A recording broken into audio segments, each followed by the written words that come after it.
నమస్తే అండి. నేను మీ doctor Shruti, consultant and fertility expert at 49 hospitals. So ఈరోజు మనం ఎండోమెట్రియోసిస్ అనే టాపిక్ గురించి డిస్కస్ చేద్దామండి. ఎండోమెట్రియోసిస్ అంటే నార్మల్లీ ఫీమేల్కి ప్రెగ్నెన్సీ రావాలంటే ఎగ్స్ సరిగ్గా రిలీజ్ అవ్వాలి. తర్వాత ఈ ఎండోమెట్రియోసిస్ ప్రాబ్లంలో ఏమవుతుంది అంటే నార్మల్లీ గర్భసంచిలో ఎవ్రీ మంత్ మనకి బ్లీడింగ్ వస్తుందన్నమాట. ఫీమేల్స్ ఎవ్రీ మంత్ బ్లీడ్ అవుతే వాళ్ళు పర్ఫెక్ట్లీ హెల్తీగా ఉన్నట్టు, రిప్రొడక్టివ్ హెల్త్ పర్ఫెక్ట్గా ఉన్నట్టు మీనింగ్. ఎండోమెట్రియోసిస్లో ఏమవుతుంది, గర్భసంచిలో ఉండాల్సిన లైనింగ్ గర్భసంచిలో లేకుండా వేరే అదర్ ప్లేసెస్లో ఉంటుంది. లైక్ ఫాలోపియన్ ట్యూబ్స్ మీద, ఓవరీస్ మీద, లేదా ఒక్కొక్కసారి ఇంటెస్టైన్ మీద అట్లా డిపాజిట్ అయ్యి ఉంటుందన్నమాట. సో ఈ లైనింగ్ అనేది it is destined to go out. Lining అనేది ఎవ్రీ మంత్ బ్లీడింగ్ రూపంలో బయటికి వెళ్ళిపోవాలి, బాడీలో ఉండకూడదు. కానీ ఓవరీస్ పైన, ట్యూబ్స్ పైన ఉన్న లైనింగ్ బయటికి వెళ్ళడానికి దారి లేదు, బికాస్ గర్భసంచికి వెజైనా నుంచి వెళ్ళొచ్చు. సో బట్ వీటికి దారి లేకపోవడం వల్ల లోకల్గానే ఆ బ్లీడింగ్ అంతా కలెక్ట్ అయ్యి సిస్ట్ అనేది సైజ్ పెరిగిపోయి సివియర్గా పెయిన్ అయ్యే ఛాన్స్ ఉంటుందన్నమాట. So main symptoms of endometriosis are bleeding టైంలో, పీరియడ్స్ టైంలో సివియర్ పెయిన్ రావడం, డిస్మెనోరియా అంటారు. అండ్ ఈ సిస్ట్లు ఉంటాయి కాబట్టి ఇంటర్కోర్స్ అయ్యే టైంలో హస్బెండ్తో కలుస్తున్నప్పుడు సివియర్ పెయిన్ వాళ్ళు ఫీల్ అవుతూ ఉంటారు. దీన్ని డిస్పరూనియా అని చెప్తారనమాట. డిస్మెనోరియా అండ్ పిల్లలు కాకపోవడం. సో ఇది కూడా ఎండోమెట్రియోసిస్ వల్ల పిల్లలు కూడా కలిగే ఛాన్సెస్ చాలా తగ్గిపోతాయి.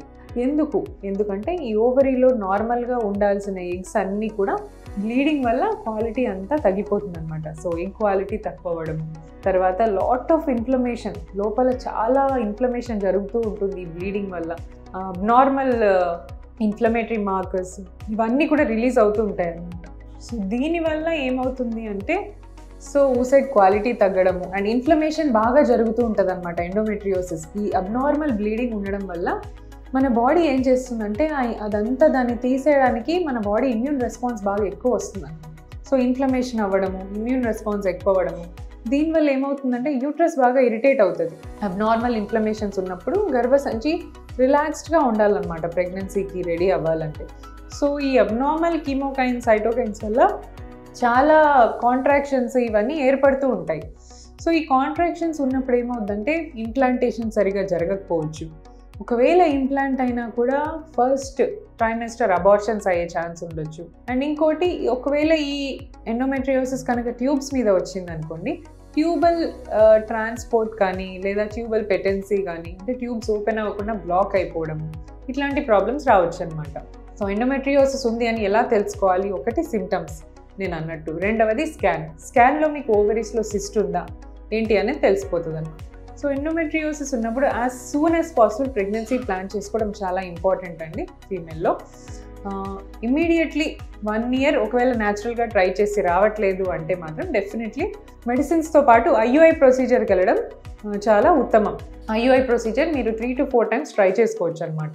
సో ఐయుఐ ప్రొసీజర్లో కూడా మీకు సక్సెస్ అవ్వట్లేదు, ఎండోమెట్రియోసిస్ ఉంది అంటే వెయిట్ చేయడము కరెక్ట్ కాదండి. మళ్ళీ గ్యాప్ తీసుకొని మళ్ళీ తర్వాత ట్రై చేద్దామా అని కూడా అనుకుంటారు. బట్ ఈ ఎండోమెట్రియోసిస్ ప్రోగ్రెసివ్ డిజీజ్, అంటే ఒకసారి వచ్చింది అంటే అది పెరుగుతూనే ఉంటుంది తప్ప తగ్గదు.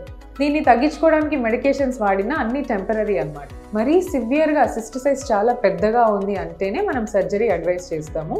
అది కూడా బాగా 4 to 5 centimeters కంటే పెద్ద సిస్ట్ ఉంది, లేదా మీకు చాలా ఇబ్బంది ఉంది, పెయిన్ ఉంది అన్న వాళ్ళలోనే సర్జరీ ప్రిఫర్ చేస్తాం.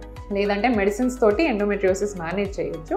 So 3 to 4 cycles of IUI అయిన తర్వాత కూడా ఇంకా ప్రెగ్నెన్సీ రావట్లేదంటే best option will be to opt for IVF. Surgery చేసినాక కూడా ఎండోమెట్రియోసిస్ విదిన్ 6 months మళ్ళీ ఫామ్ అయ్యే ఛాన్స్ ఉంటుందండి. అందుకనే సర్జరీ అయినాక కూడా ఎండోమెట్రియోసిస్ వాళ్ళు త్వరగా కన్సీవ్ అవ్వడం చాలా ఇంపార్టెంట్. సో మీరు ఐవీఎఫ్ ఆప్ట్ చేసుకుంటే అన్నిటికంటే బెస్ట్ చాయిస్. ఐవీఎఫ్లో success rate will be very very high, more than IUI. 60 to 65% of success ఉంటుంది ఐవీఎఫ్లో. ఎండోమెట్రియోసిస్ ఉన్న వాళ్ళు ఎప్పుడు కూడా ప్రెగ్నెన్సీ డిలే చేయొద్దు.